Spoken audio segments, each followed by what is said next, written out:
What are you looking for? Hayes, are you getting Coke for breakfast? Diet Coke. You cannot open a Diet Coke for breakfast. Hayes, can you just wait? That's not part of our branding. Jessica Reed Kraus is a MAHA influencer and blogger who is known online as House and Habit.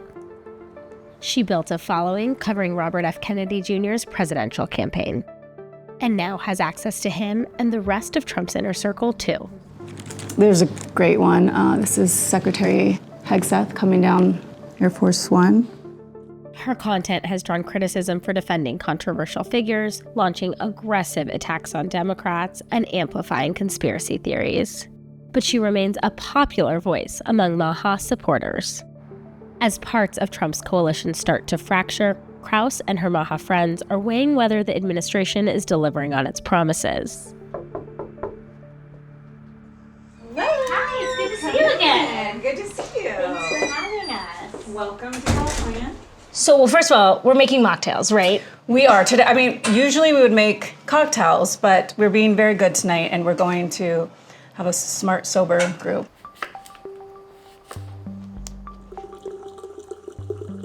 And so you don't consider yourself MAHA, though. You are aligned with a lot of parts of it. Right. I don't follow any definitions in politics. I'm not MAGA or MAHA. I just am a mom who happens to share a lot of the same beliefs that are at the forefront of the movement. You don't match a traditional right-wing voice, right? Like, I've covered politics for a long time. A lot of Republicans are different than you, the sort of more traditional Republican, but Trump has brought into coalition. I mean, you came in because you were alienated from the Democratic Party over vaccines, right?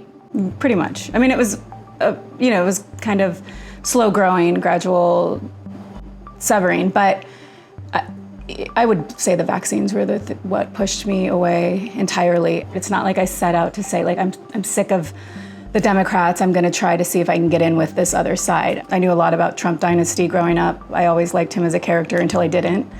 And then the Kennedy family, I grew up with that as like almost a fairy tale. So the group coming tonight, tell me about who they are. They're all sort of some version of original MAHA. Yes, that's correct. So there's different phases of MAHA. Like, there's a whole new crop now that claim to be the spokespeople of MAHA. But the women I met here in Laguna during the early days, I guess as soon as Kennedy announced he was running, they really were the ones who educated me on the whole movement and how much they had been fighting to raise awareness about vaccine injuries. And they're very engaged, but they're also not just going to fall in line with everything. They're critical of everything going on in the administration, which is why I call on them for these monthly meetings to have just like a mini town hall to figure out, kind of gauge what's going on. The cucumber was actually, was the right touch, yeah. Always more cucumber.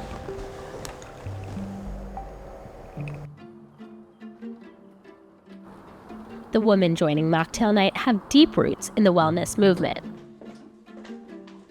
Hi. They run wellness brands and advocacy groups. What do you need to know about saffron? Saffron is nature's SSRI and ADHD medication. Several say their children had extreme reactions to vaccines, which they call vaccine injuries. And they've all played a role in helping Kennedy get to where he is today. I'm going to spray some energetic clearing sprays to clean up the room and raise the vibration before we do this. This right here is a spray that's handmade in Bali in Indonesia, and this is going to bring in pure love. So even though we might be discussing topics we don't all agree upon, we're going to be in our heart, okay? All right. This is like no political thing I've ever done. Because you're in MAHA land. Let's start with the mocktails, because normally Jessica said that this would be a cocktail conversation. Cheers. But we're keeping it MAHA and clean tonight. And Eden, can you tell us, because this was your recipe with a Jessica ad of cucumbers, why is it important to have something like this as an option? Because it's clean, there's no glyphosate in it, we know where everything was sourced, it's fresh watermelon juice, there's no high fructose corn syrup in it, there's no red dye 40 in it. So we can sit here and drink this and know that we're not compromising our health and our wellness by enjoying this beverage together.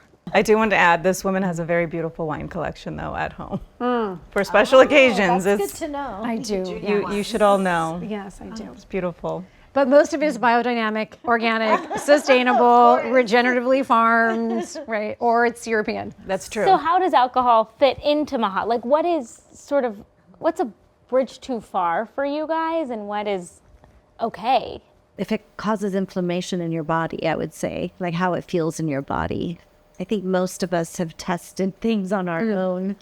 You know, we've all become our own medicine women, or by trial and error. Jessica, we did a dinner party at my house. It was conspiracy theory themed, right? It was I'd really love great. to hear more about that. It's dinner really great. party. It was really fun.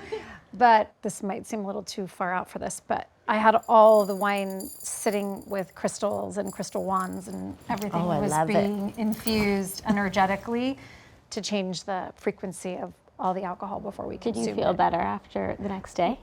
If you saw how many bottles of wine were drank, Absolutely. It was- absolutely. Kennedy, obviously, you all know him in some capacity. He's a very controversial figure, even within the Republican Party. So can you talk about, like, while you're seeing huge gains, seeing him as HHS secretary, seeing the administration doing these things, do you feel like you're mainstream now, or do you still feel like you're, No. yeah? I feel like we're normal. Yeah. Like, this is normal for Say us. something really quick on why he has these big strides that we're seeing. And I think that what was happening was we were forced a specific narrative during a very specific time. And Are you talking about COVID? yes, the state of California was trying to pass laws where there's no religious exemption, there's no personal belief exemptions. And to us, it was horrible to see something like that as mothers, as people who care about body autonomy. But I think that everything has a silver lining, and that needed to happen in order for it to be propelled into this bigger conversation, for then people to be like, okay, we need to elect someone that actually cares about our health. I mean, he gained some traction in your movement group, but the reason he's in this position today is because President Trump was the one who was elected, and much of his coalition is not, part of the MAHA movement.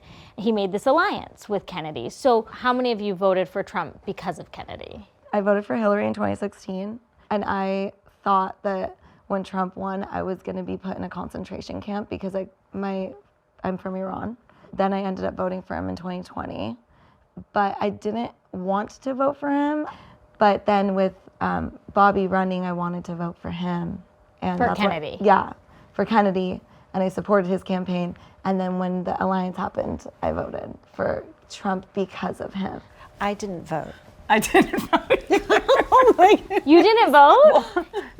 I don't know if I need to make this confession on camera, but no, because I got stuck with Trump. I couldn't get home in time because I'm a last minute voter, and I planned on being home in California to vote, but I ended up at Mar-a-Lago. It was the first year of my adult life that I didn't vote, so. It would have been really hard for me if it came down to Kennedy and Trump. Like, it would have been really hard for me, partially because psychologically, I definitely landed in the lane of, could Kennedy pull it off? I don't want to say it was a relief, but there was some relief for me because the choice and decision was made for me, and I didn't have to choose between the two of them. I want to add one thing to that, because I think it's really interesting that nobody is like hardcore Republican. This notion of like Bobby, he's this legacy Democrat, and he's willing to go and work with the Republicans. And I think for me, it's like sort of in helping Bobby or in helping MAHA, like anybody who wants to take on the problems that we have in our healthcare system, left or right, like you will have my support if you're really serious about untangling some of these problems. I think there is a split, though, in the MAHA movement with the glyphosate issue that has really caused a big Let's talk about that. fissure in the group, because I think so many really wanted him to take a stand against these corporations. One of Kennedy's key promises was to halt the use of glyphosate in the U.S. There's many, many diseases that are linked to glyphosate exposure. It's an ingredient in pesticides that is used by many farmers. Some organizations, like the International Agency for Research on Cancer, have said that it's probably carcinogenic, though the EPA says that it's unlikely to cause cancer in humans. Trump released an executive order in February providing legal protections for companies that produce glyphosate in the U.S., saying the goal is to protect the food supply. What I think the problem that I see within the movement is that Bobby doesn't run the EPA and he has no control over executive orders. So I think to land this in his lap is a little unfair. He was still critical of glyphosate as a whole, but he did come out with a statement saying, I understand where the president is coming from, which many in the movement were very I think that no one of one's the mad things at that's him. important Go ahead. to remember is that the immunity shield, like the criticism that I would have of it, is you don't need to give them an immunity in perpetuity. You could limit it to 5 years, but I would say like get it off of school grounds, get it out of golf resorts. It's not just in agriculture. So for those of you, it sounds like there's a little bit more understanding of Kennedy's position. For those of you that voted for Trump, are you angry at his decision to put out that executive order?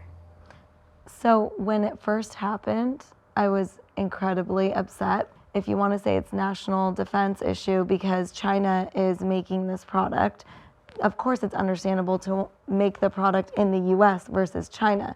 It's really the immunity from liability. That is, I would say, protection for the companies, that's your biggest. That's the biggest issue. We don't want it there, but no one's forcing it to be in our agriculture system. It's just that it's been in the system where the other reason why I voted for Trump was because Democrats didn't even do anything about glyphosate all of these years that they were in power anyways.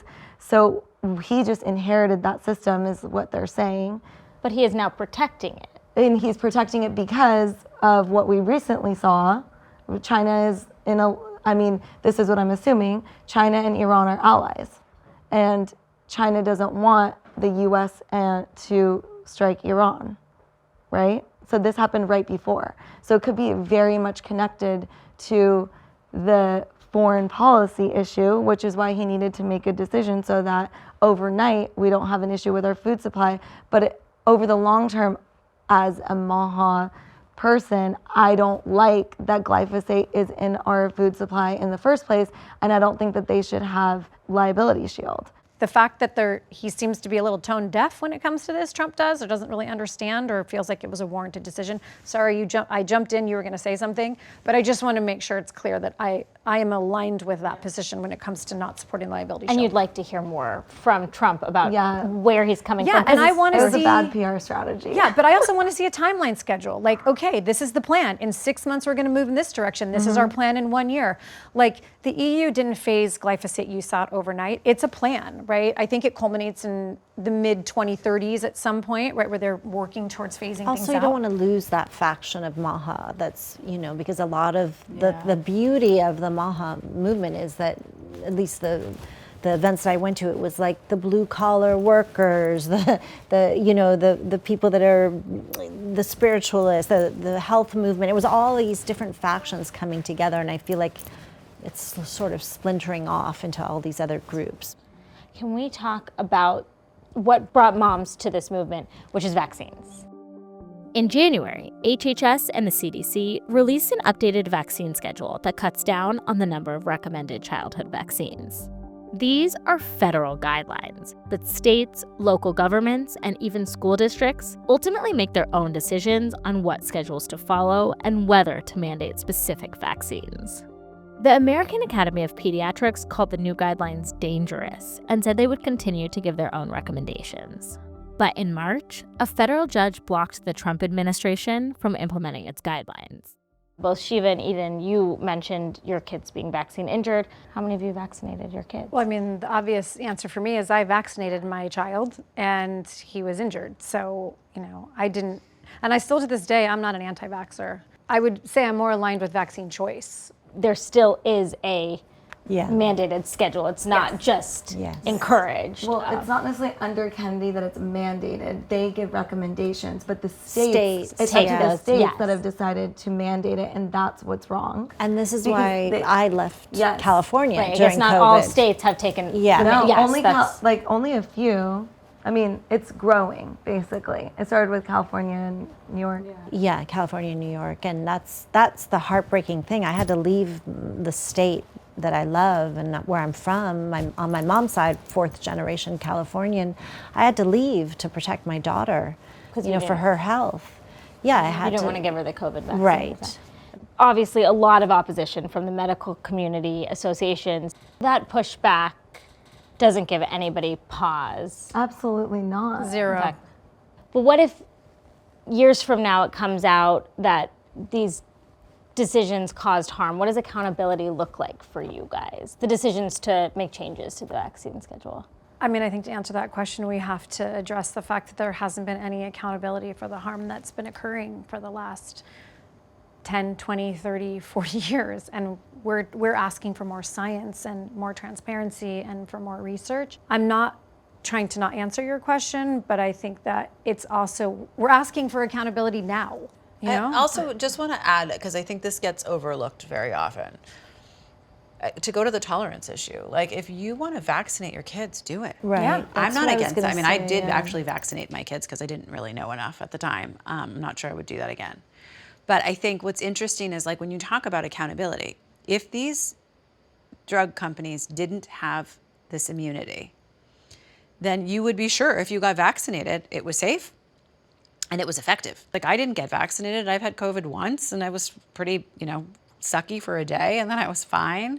I have not gotten it again. So I don't think that it's like, if the vaccine works, what is the problem with people not getting it?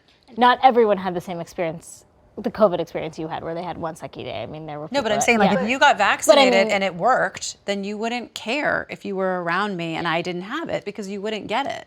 This is part of this, like, fallacy in the narrative. It's like, if it's not working, if the vaccine doesn't work, then there is real reason to be nervous if you've been vaccinated and other people haven't. In January, Kennedy also rolled out a new food pyramid. It emphasized protein, healthy fats, and fruits and vegetables. A document released with the new food pyramid also advised people to include more red meat and whole-fat dairy in their diet and cut down on processed foods and sugar. Some nutritionists have praised the focus on fruits and vegetables, but have raised concerns about red meat, which has been linked to cardiovascular disease and diabetes.